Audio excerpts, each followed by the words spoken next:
Our next topic is treatment of abnormal loss in consignment. So we have already discussed the normal loss, the meaning of normal loss, the causes of normal loss, and also the treatment of normal loss in case of consignment transaction.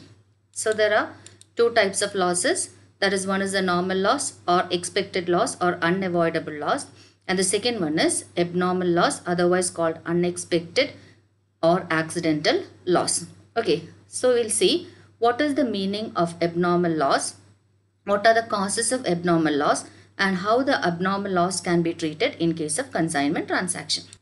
So abnormal loss means any loss which is accidental or unexpected or avoidable. So any loss which is accidental or unexpected is called abnormal loss. Now it can be avoided by taking due care and precaution. Examples of abnormal loss include loss by fire, accident, theft, earthquake, flood, etc. So the meaning of abnormal loss is any loss which is accidental or unexpected is called abnormal loss, and it can be avoided by taking due care and precaution. So this loss is also called avoidable loss. And the examples of abnormal loss include loss by fire, accident, theft, earthquake, flood, etc. Now, the treatment of abnormal loss.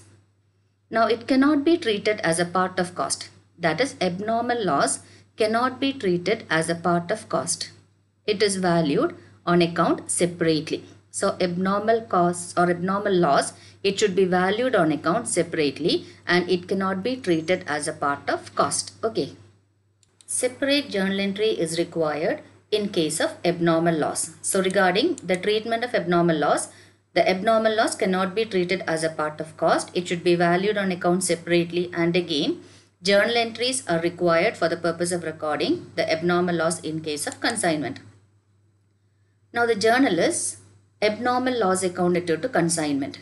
For recording the abnormal loss in consignment account, the journal entry is abnormal loss account due to consignment, and the abnormal loss can be closed either by transferring to profit and loss account or to the insurance claim account. That is, in case the goods are not insured, then the abnormal loss should be closed by transferring to the profit and loss account.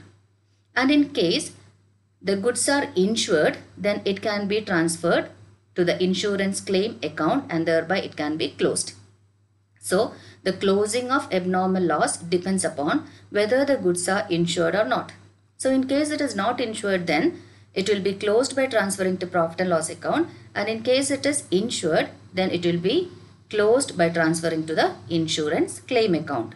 So this is regarding the treatment of abnormal loss. Now, how this abnormal loss can be valued? So it should be accounted separately. So abnormal loss need to be valued. Now we will see how this can be valued. So the valuation of abnormal loss. It is valued just like the closing stock. You know the valuation of closing stock, that is, first of all, you will be calculating the original cost of unsold goods. Then with that cost, you will be adding the proportionate non-recurring expense of consignor and consignee. Then you will be getting the total price of unsold goods. Then this price, that is a cost price, it will be compared with the market price, and whichever is less will be considered as the closing stock or consignment stock. So just like the valuation of closing stock, we can value the abnormal loss also. So this is the valuation of abnormal loss. So original cost of goods lost. In case of unsold goods, it will be original cost of unsold goods. But in case of abnormal loss, this is original cost of goods lost. Then with that original cost, you will be adding the proportionate non-recurring expenses up to loss. So it can be the proportionate non-recurring expense of consignor or consignee, but only up to loss it will be calculated. So whatever be the non-recurring expense, whether it is incurred by the consignor or consignee, we will be considering the non-recurring expense only up to loss. So with the original cost of goods lost, we will be adding the proportionate non-recurring expense up to loss. Then again, the valuation of closing stock in case of abnormal loss. So We must consider the expenses prior to loss in the proportion which unsold stock bears to the entire consignment, and expenses subsequent to the loss in the proportion which unsold stock bears to the total goods after deducting the loss.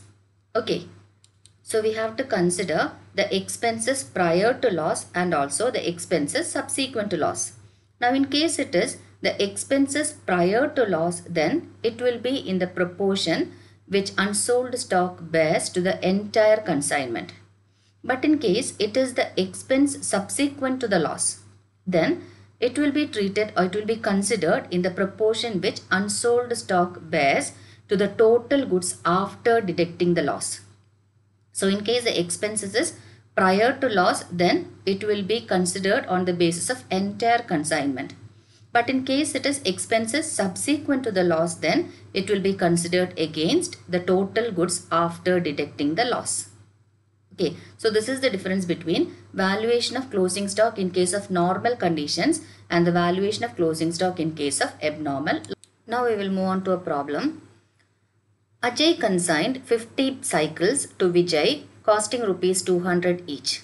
He incurred rupees 500 on packing and rupees 300 on carriage and other expenses. During transit, 5 cycles were lost due to the theft. Vijay paid rupees 50 for cartage and rupees 200 for rent. He sold 20 cycles at rupees 300 each. You are required to calculate abnormal loss, calculate closing stock, and also journal entries relating to the above. So the question is, Ajay consigned 50 cycles to Vijay costing rupees 200 each. So the cost is 50 cycles at the rate of rupees 200. Then he incurred rupees 500 on packing and 300 on carriage and other expense. So the expenses of consignor is 500 plus 300, 800 rupees. Then during the transit, 5 cycles were lost due to theft. So this is a case of abnormal loss and the loss happened at the time of transit. So the goods has not reached the place of consignee and it happened during the transit. Okay. Then Vijay paid rupees 50 for cartage and rupees 200 for rent. So the consignee's expense include 50 for cartage and 200 for rent. Then he sold 20 cycles at the rate of rupees 300 each. You are required to, you have to calculate abnormal loss, then closing stock and also past journal entries relating to the above. So first we will calculate abnormal loss. Now how this abnormal loss can be calculated? First of all, you have to find out the cost price of abnormal loss. Then with that, you have to add the proportionate non-recurring expenses. So here, we have to add only the proportionate non-recurring expenses of consignor because the goods were lost during transit.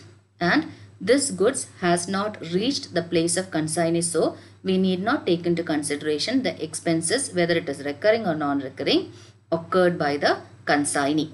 Okay, so first we will calculate abnormal loss.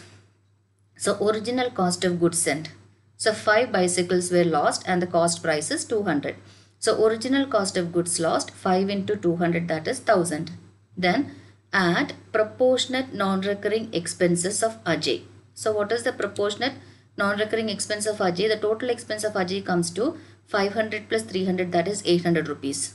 And the goods lost or the cycles lost is 5 and the total cycle sent is 50. So the proportionate non-recurring expense of Ajay will be 800 into 5 divided by 50, that is 80. So the total abnormal loss includes, or the value of abnormal loss is 1000 plus 80, that is 1080. Okay. Then the value of closing stock. Now you have to calculate the value of closing stock. So the original cost of unsold goods, that is, how many cycles are remaining in stock? 50 cycles were sent. Then 20 cycles were sold and 5 cycles were lost. So total will be 50 minus 5, that is 45. 45 minus 20, that is 25. So the unsold bicycles will be, or the unsold cycles will be 25. So original cost of unsold goods or original cost of unsold cycles 25 into 200, that is 5000. Then proportionate non-recurring expense of Ajay, that is total expense of Ajay is 800. So 800 into 25 divided by 50, that is 25 stock and 50 total sent. So 800 into 25 divided by 50, that is 400. Then add proportionate non-recurring expense of Vijay. Now what about the proportionate non-recurring expense of Vijay?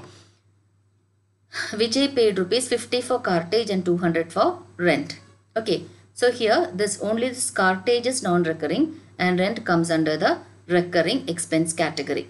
So the non-recurring expense of consignee, that is Vijay, is only 50, and we have to calculate the proportionate non-recurring expense, that is the proportionate expense of rupees 50. So 50 into 25 divided by 45. Now why this 45? That is the cycles were lost during transit and the consignee received only 45 cycles. Okay, so though the number of cycles sent was 50, 5 cycles were lost during transit. So the consignee got the Vijay received only 45 cycles. So he incurred rupees 50 only for the remaining 45 cycles. Okay, so the proportionate expense of Vijay is 50 into 25, that is unsold cycles, divided by 45, that is the cycles received by the consignee. So that comes to 28. So the total cost will be 5000 plus 400 plus 28, that is 5428.